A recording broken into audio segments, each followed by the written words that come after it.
Alright, gonna pick up where we left off last time. So we finished cutting out the cradle, and I had to go pick up some 3/16 plate to be able to put back in for the length.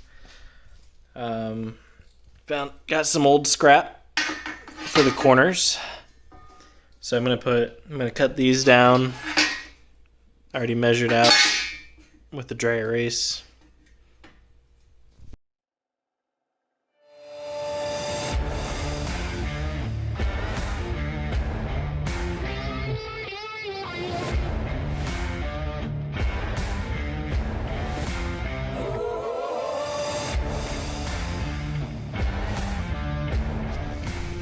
Alright, now just gonna cut off the excess before I start cleaning up this whole surface on both ends to prep it before I tack them in place.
Alright, so we almost got the welder all set up, but I had to buy a new welding helmet. So I bought one from Menards, pretty cheap one, Performax. So the nice thing about this one is that the batteries can actually be replaced, whereas most of them at this price point, the batteries cannot be replaced. So always look for that if you're ever in the market for a welding helmet. So since we're going to be flux core welding, this thing provides a nice chart for the shade recommended. So we're flux cored. The max that welder can only go to is 85 amps. So technically I would only need like a 9, but I'm going to go to like a 10 or 11 just to be safe.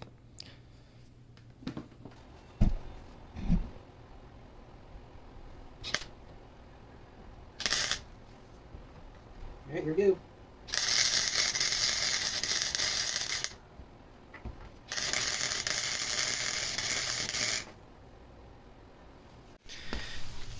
Alright, as you can see, we got a pretty good tack weld.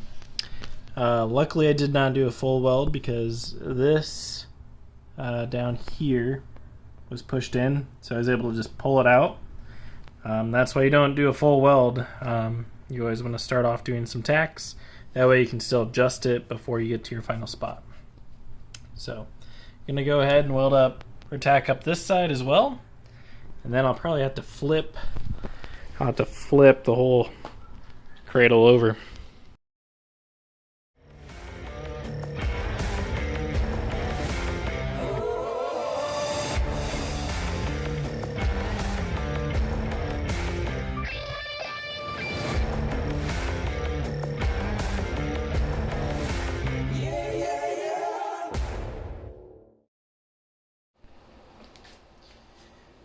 Alright, so flipped it over just to give you guys a little bit more background. So since I'm flux core, I'm trying to move in one direction, but I also have to blend in both sides.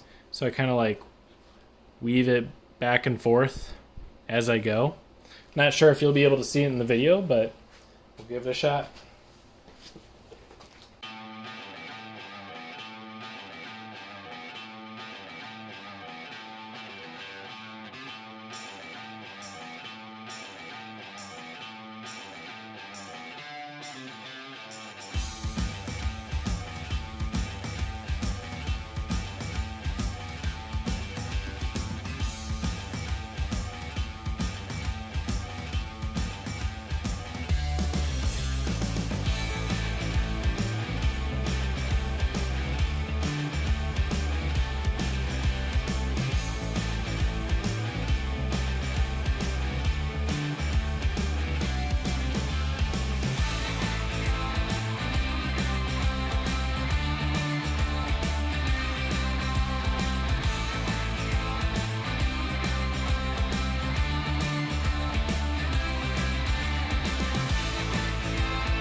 Alright, so now I'm going to cut this piece to length.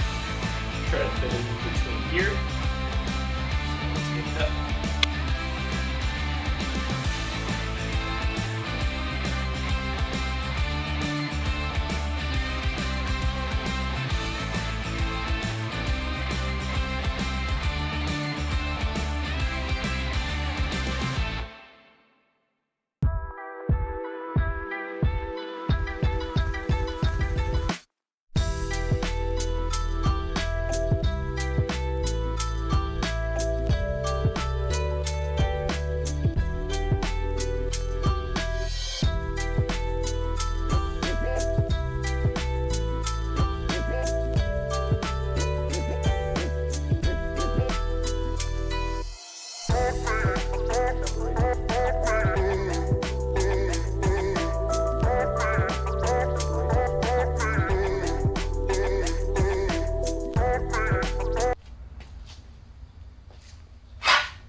Alright, so it's not perfectly straight. I had to kind of clamp it back in just because my original cut isn't perfectly straight. But my main goal of this is to transfer power from this transmission mount back to the subframe as efficiently as possible. So my main focus was getting a nice butt up against here and trying to be able to weld it to here and here relatively easily. So, might be a few iterations, but enjoy.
city, baby. And us in Texaco's. You wanna try, baby? I know you can, I know your heart, and you will figure out you love me now, now, now, now, now, now, now, you know I gotta leave. You love me now, now, now, now, now, now, you know I gotta leave.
Alright, well, not gonna brag about the welds or anything, but they're gonna hold. The only area I don't have a weld is right there. I don't think I'm gonna fill in that gap. It's not worth it to me. But everything else is welded in. So I'm gonna paint it and everything. Probably not gonna show it in this video. But thanks for watching. See you in the next one.